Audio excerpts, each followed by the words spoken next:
காமராஜர் அவர்களுடைய நினைவை போற்றுகிற நாள் இன்று. தொட்டனை தூறும் மணற்கேணி மாந்தருக்கு கற்றனை தூறும் அறிவு என்று தமிழ் மறை போதிக்கிறது. கற்றவருக்கு சென்ற இடமெல்லாம் சிறப்பு. கற்கை நன்றே கற்கை நன்றே பிச்சை வீணும் கற்கை நன்றே என்கிறார் அவை பெரும்பாட்டி.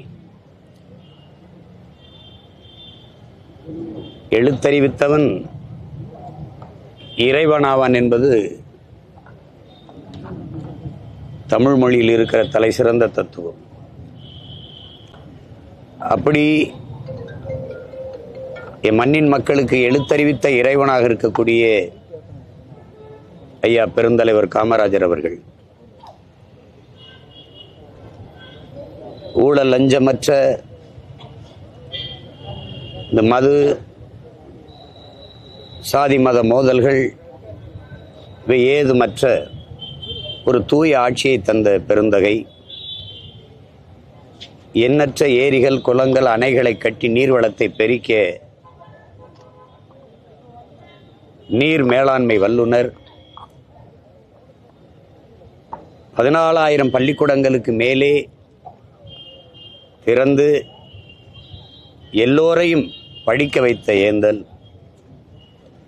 எண்ணற்ற தொழிற்சாலைகளை கொண்டு வந்து படித்த இளைஞர்களுக்கு வேலை வாய்ப்பை பெருக்கி நாட்டு மக்களிடையே நிலை வந்த வறுமை ஏழ்மையை போக்கிய பெருமகனார்.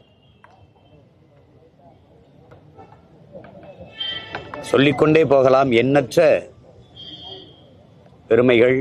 இப்படி ஒரு தலைவன் இந்த நிலத்தில் பிறந்தார், வாழ்ந்தார் என்று இன்றைய தலைமுறை நம்ப மறுக்கிற அளவிற்கு வாழ்ந்து மறைந்த ஒரு மகத்தான தலைவர். 9 ஆண்டுகளுக்கு குறைவில்லாது இந்த நாட்டின் விடுதலைக்கு சிறையில் இருந்தவர். 60 ஆண்டுகள் ஆட்சி செய்து இவர்கள் சாதித்த சாதனைகளை எல்லாம் 9 ஆண்டுகளில் சாதித்து முடித்த ஆகப்பெரும் சாதனையாளர்